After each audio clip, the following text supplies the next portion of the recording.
Pasemos ahora sí a considerar el texto que nos corresponde hoy, el corto artículo El compositor dialéctico, escrito en el año de 1934, que Adorno incluyó como parte de su libro Impromptu o Impromptus, editado en el año de 1968, y que yo, como les dije antes, voy a citar de la edición de la obra completa de Adorno presentada por la editorial Akal en su volumen 17. Se trata de un texto corto pero muy significativo. El mismo Adorno dice en el prólogo al libro Impromptus que considera este ensayo como la más importante etapa previa a la filosofía de la nueva música. Página 179. El texto afirma que lo que caracteriza la música de Schoenberg es, cito, un cambio de principios en el modo de comportarse con su material por parte del compositor. Página 213. ¿Y en qué consiste este cambio de principios? Primero que todo, en el tratamiento que hace el compositor de la tonalidad. Como se sabe, la tonalidad tiene que ver con la frecuencia de vibración de un sonido por segundo. Por ejemplo, la nota La vibra a 440 Hz por segundo. Pero desde luego, Schoenberg no está disolviendo la tonalidad en este sentido, sino más bien lo que ataca son las jerarquías sonoras que se establecen entre los diferentes tonos, los llamados intervalos, que son los que conforman eso que llamamos armonía. Por ejemplo, en la música occidental se fue naturalizando una determinada relación entre los tonos, un sistema tonal basado en la existencia de unos tonos que son claves alrededor de los cuales giran las escalas musicales. Es un sistema estrictamente jerárquico que históricamente emerge en el siglo XV y que fue progresivamente perfeccionado y racionalizado en los siglos XVIII y XIX hasta la constitución de lo que llamamos la tonalidad clásica.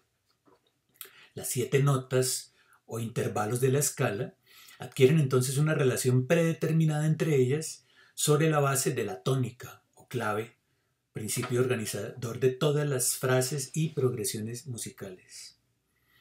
Habrá entonces, conforme a la tónica, notas que son dominantes o subdominantes. Habrá también una tonalidad mayor y una tonalidad menor. Tendríamos también algo así como notas como do mayor y do menor, do bemol mayor, do sostenido mayor y do sostenido menor, a las cuales se suelen asociar estados de ánimo. Por ejemplo, do mayor es alegre, do menor es triste, re mayor es triunfante, re menor es grave, mi mayor es masculino y creyente, mi menor es femenino y melancólico, etcétera, etcétera. Bien, ¿qué es lo que hace Schoenberg entonces? En sus obras de 1910 a 1920, empieza a componer música que rompe con el sistema jerárquico de funciones armónicas y que para el oído puede sonar disonante, pues desnaturaliza una estructura sonora histórica y la transforma. Es por eso que Adorno dice que la música de Schoenberg es crítica, la critique porque opera por desnaturalización de algo dado. Música, entonces, lo que genera Schoenberg es una música no ajustada a las normas históricas de la tonalidad, pues prescinde de todo el sistema de jerarquías tonales, sustrato en el que se basaron todos los compositores europeos entre 1600 y 1900. El principio básico del atonalismo es que no existe ya una tonalidad central, sino que el compositor elige libremente la sucesión de notas y acordes. Para Adorno, este es un ejemplo clásico del compositor dialéctico, es decir, del que hace de la contradicción una fuerza productiva en lugar de intentar disolverla en la armonía. Página 214. Desde luego se refiere aquí a la contradicción entre el compositor y el material musical, como ya hemos dicho. Entre el compositor y el material se entabla una relación dialéctica que rompe pues con la ideología del artista solitario que produce una obra musical, es decir, con un arte centrado en el polo de la subjetividad pura del artista.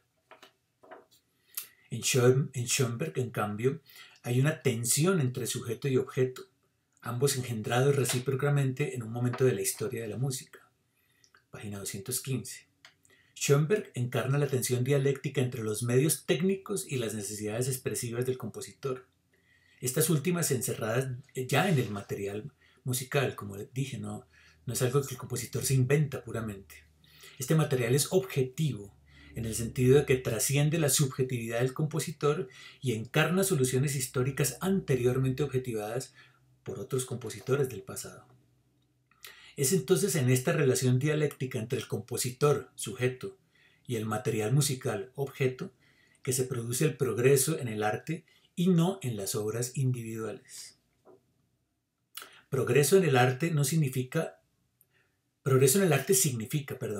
responder con los medios técnicos más avanzados disponibles en un momento histórico dado a las demandas históricas del material, de tal modo que los juicios estéticos en torno a la cualidad de una obra no pasan ya por asuntos subjetivos como el gusto, sino por la estructura técnica de la obra. En este sentido, entonces, es que debe entenderse la tensión entre rigor y libertad que Adorno plantea en este ensayo, página 214.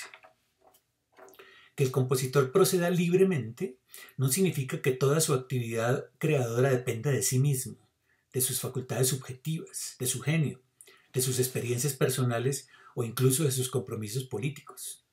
Pues esa actividad creativa viene relacionada con problemas objetivos que el material musical le plantea y que el compositor recibe como herencia histórica y por tanto pues no dependen de él. Por eso la libertad significa también rigor en el tratamiento técnico que se le da a ese material. Cuando esto último no ocurre, en lugar de progreso, lo que tendremos es una regresión en la obra de arte. Entonces, la dialéctica establece la mediación entre dos polos, ni el mito de la independencia creativa del compositor frente al material, ni el mito de la independencia del material frente al compositor. La libertad no es algo situado en la mentalidad, en la psique del artista, pues un artista que ignore las demandas históricas del material no es libre, sino todo lo contrario. Deja el proceso de composición librado al azar de fuerzas que se le escapan. La libertad, entonces, como vimos también cuando estudiamos a Marcuse, la libertad conlleva la necesidad, en este caso la necesidad objetiva del material recibido históricamente. Sin embargo, desde mediados de los años 20, Schoenberg empieza a ensayar un método de composición musical que se llamará el serialismo. Como su nombre lo indica, se utilizan series, es decir, grupos específicos de notas sin repeticiones que siguen un determinado orden, con lo cual, en opinión de Adorno, Schoenberg habría dado un paso atrás con respecto a lo que había sido su gran descubrimiento, la tonalidad libre. ¿Qué es lo que molesta tanto a Adorno del serialismo y su consecuencia inmediata el dodecafonismo? Pues que la multiplicidad que se había liberado con la tonalidad libre ahora se vuelve a ordenar, a capturar, para evitar el caos generado por esa tonalidad libre. El dodecafonismo, a los ojos de Adorno, aparece como un nuevo principio jerárquico y ordenador, como un nuevo estriamiento del universo sonoro. La expresión, la inventiva, la creatividad quedan subordinadas a un orden ya prefigurado. En el dodecafonismo, ciertas notas y ciertas secuencias de notas adquieren posición de preeminencia frente a otras. Así, por ejemplo, Schoenberg establece que cada serie debe contener 12 notas, o sea, los 12 sonidos de la escala cromática, tocadas en un determinado orden. Ninguna nota de la serie puede ser repetida, es decir, que deben ser tocadas una única vez, sea en su forma original o sea invertidas o retrógradas, etc. Además, la composición debe constar de una sola serie. Más adelante, otros compositores serialistas buscarán incorporar a la serie otros elementos de la música, como la melodía, el timbre, la armonía, el ritmo, etc. Este tipo de serialismo integral empezó a ser desarrollado ya por los discípulos de Schoenberg, Anton Weber y Alban Berg. Recordemos que Adorno fue discípulo de Alban Berg. Pero también fue desarrollado más adelante, sobre todo por compositores de la vanguardia musical de los años 50 en Europa, como Pierre Boulez, Luigi Nono, Karl-Heinz Stockhausen, Olivier Messiaen y Jean Barraquet. No es difícil ver las razones por las cuales Adorno se oponía a esta total integración de la música como un sistema cerrado y por qué fue un ácido crítico de los festivales de música contemporánea en Darmstadt en los años 50 y 60. Allí creía ver reflejadas las patologías sociales generadas por el capitalismo tecnocientífico con su tendencia a neutralizar el cambio, la variación y el devenir.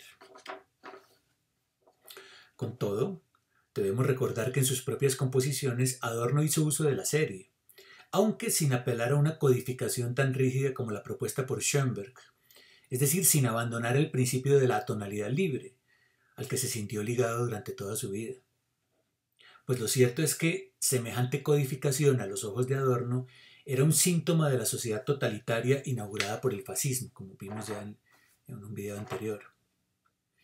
No en vano, cuando Adorno sirvió como consejero musical de Thomas Mann para la redacción de su novela Dr. Faustus, el personaje principal de esa novela, Adrian Leverkuhn, encarna la figura de Schoenberg y es presentado como un genio que hace un pacto con el diablo.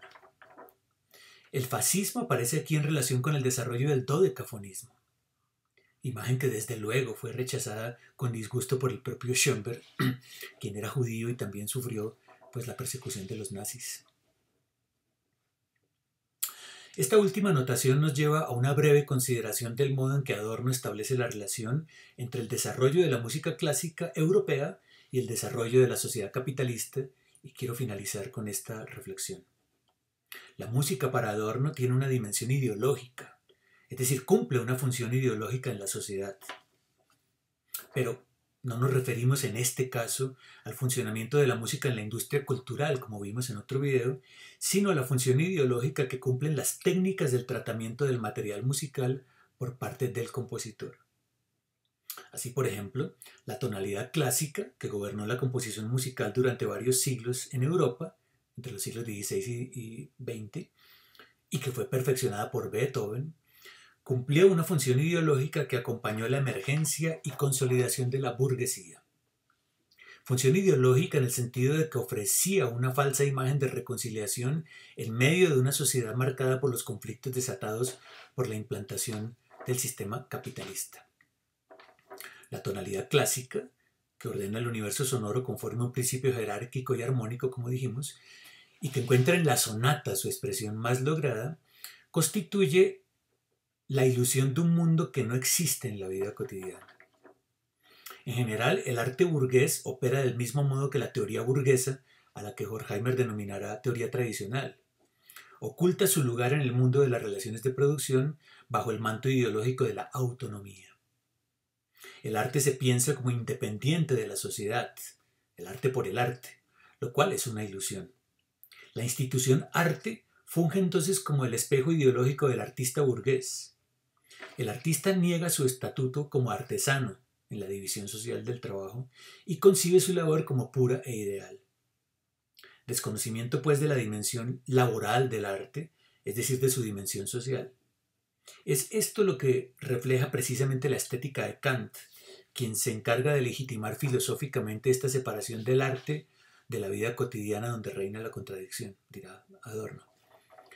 Aunque no es la obra de arte sino el juicio estético lo que ocupa a Kant, este opone falsamente la libertad del artista a las presiones de la emergente sociedad capitalista. Concibe lo estético como un campo que está apartado del mundo de los intereses, que es desinteresado, que no está regido por el principio del beneficio. Deshistorización, por tanto, de la práctica artística, dirá Adorno. Ahora bien, las vanguardias artísticas de comienzos del siglo XX, desde cuya praxis argumenta el propio Adorno, atacarán directamente estas pretensiones ideológicas de autonomía del arte burgués. Adorno, sin embargo, no compartirá la pretensión de algunos vanguardistas, como André Breton, por ejemplo, de trasladar el arte a la praxis cotidiana. Eso lo vería con buenos ojos Benjamin. Pero entiende que la vanguardia musical encabezada por Schoenberg ha cumplido una función desideologizadora, es decir, crítica, al mostrar con la atonalidad libre la falsedad del arte burgués, poniendo de relieve la no verdad de la sociedad burguesa.